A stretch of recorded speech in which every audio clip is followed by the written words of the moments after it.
او پرشتو په هغه وخت کې دي ته چې کوم دی مبارکباد ویلي دي.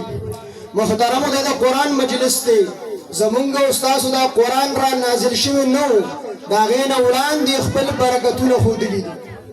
حضرت یونس علیه السلام چې کله مئی تیر کو او د مئی په ګېډه کې و، نو په هغه وخت کې حضرت یونس علیه السلام زمونږ د قرآن مجید د یو آیات تلاوت کړی دی او د هغې د وجې نه الله رب العالمین د مئی د خېټې نه راایستی دی. نو قرآن مجید دا لا نازل نه او خپل برکت ښودلی دی. حضرت یونس علیه السلام د مئی په ګېډه کې زمونږ د قرآن تلاوت کړی دی چې لا اله الا انت سبحانك انی كنت من الظالمین. الله رب العالمین فرمایي که چېرې ده دا تلاوت نه وي کړی نو د مئی دا خېټه او ما د ده دپاره قبر جوړ کړی او همیش دپاره به دې د مئی په دې ګېډه کې پاتې شوی. نو قرآن لا نازل نه دی او قرآن مجید زمونږ او ستاسو برکت ښودلی دی. په عادیانو باندې چې کله عذاب راغی دا ډېر یو مضبوط قوم او دوی به دعوه کوله چې من اشد منا قوه، زمون نه څوک زیات په طاقت کې شته دی. دعوه به یې کوله، هر چا ته به یې پتون و.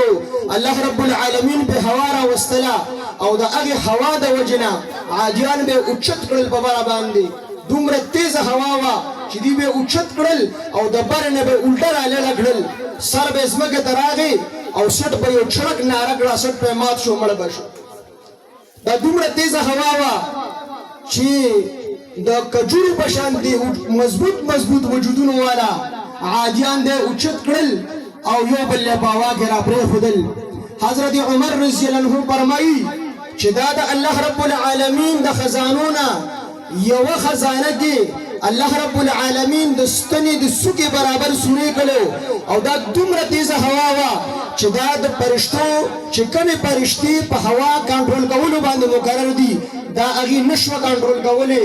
او حضرت عمر رضی الله عنه فرمایي وی دا خو د الله په خزانو کې د یوې خزانه کې د ستنې د سوکې برابر سورې شوی او عادیانو سره دا چلو کړو.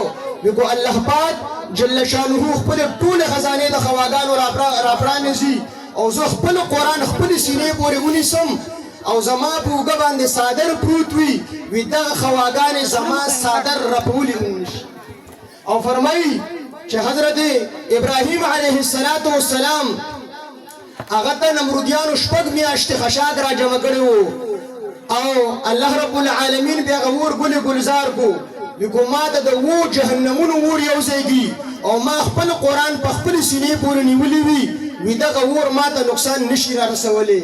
او فرمایي چې حضرت نوح علیه السلام هغه ته چې کوم دی د یو اسمان او د یوې ځمکې نه اوبه چې کوم دی را چالو شولې د هغه ټول قوم یې غرق کو. ویکو ما ته الله جل شانه د 7 ځمکو د 7 اسمانو اوبه را پرېږدي او ما خپل قرآن خپل سینې پورې نیولی وي نو دا اوبه ما ته نقصان نشي را رسولی.